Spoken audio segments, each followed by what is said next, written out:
যদি কাউকে দেখেন সে একা, এর অর্থ নয় যে তাকে কেউ পছন্দ করে না। আসলে সে দুনিয়ার আসল রূপ বুঝতে পেরেছে।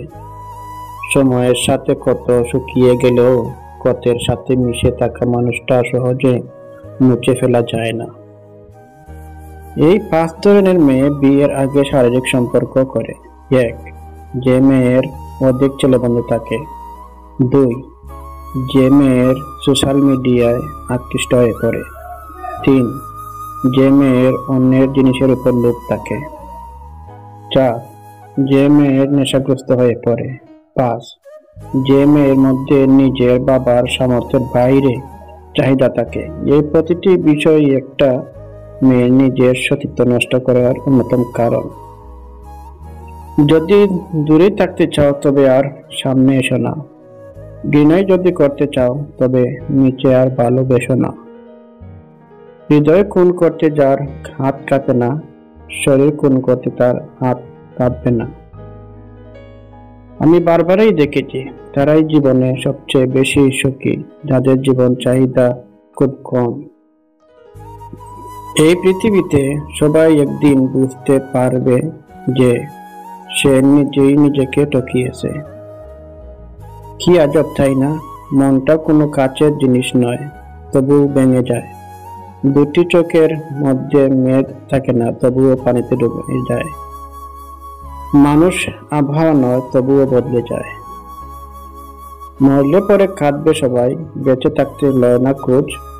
দেহের মাঝে দেহের মরণ, বেঁচে থাকতে হয় রোজ। তোকে তো সেদিনই গিয়েছি যেদিন মুখোশের আড়ালে থাকা মানুষটাকে বিশ্বাস করেছি। যারা তোমার আড়ালে তোমার নামের বদনাম করে তাদের থেকে দূরে থাকো। মনে রেখো, সত্য কখনো বন্ধ হয় না। আজ মনে পড়ছে জীবনে কতটা সময় নষ্ট করেছি। আজ বুঝতে পারছি অবহেলা মানুষকে কত কষ্ট দিতে পারে।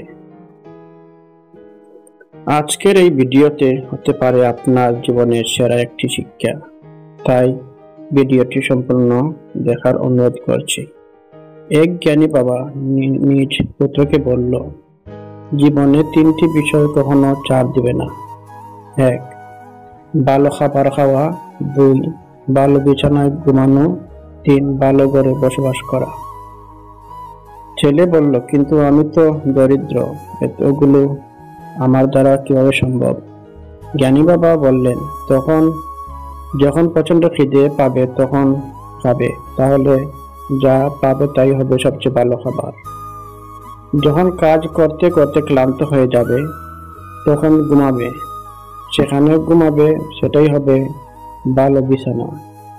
যখন মানুষের সাথে মিশবে, সদাচরণ করবে, তাহলে অন্তর জয় করে সেখানে বাস করবে, এটাই হবে তোমার জন্য সবচেয়ে ভালো ঘর, ভালো ঠিকানা। সুন্দর মানুষ তোমাকে কখনোই সুখী করতে পারবে না, কিন্তু একটা সুন্দর মন তোমাকে অনেক সুখে রাখতে পারবে। তাই সুন্দর মানুষকে না, সুন্দর মনটাকেই ভালোবাসা শ্রয়। বুদ্ধিমানেরা কোনো কিছু করার আগে প্রথমে অন্তর দিয়ে অনুভব করে, তারপর সে সম্বন্ধে মন্তব্য করে। নির্বোধরা প্রথমেই মন্তব্য করে বসে এবং পরে চিন্তা করে। মেয়েদের ভবিষ্যৎ কেমন কাটবে এটা টাকার উপর নির্ভর করে না, এটা নির্ভর করে একজন ভালো স্বামীর উপর। পরিবার কতটা গরিব বা বড়লোক সেটা বড় কথা নয়, পরিবার কতটা সুখী সেটাই বড় কথা। কত শত পারফিউম আসবে আর যাবে, কিন্তু মায়ের আঁচলের গন্ধ সেই একই থেকে যাবে।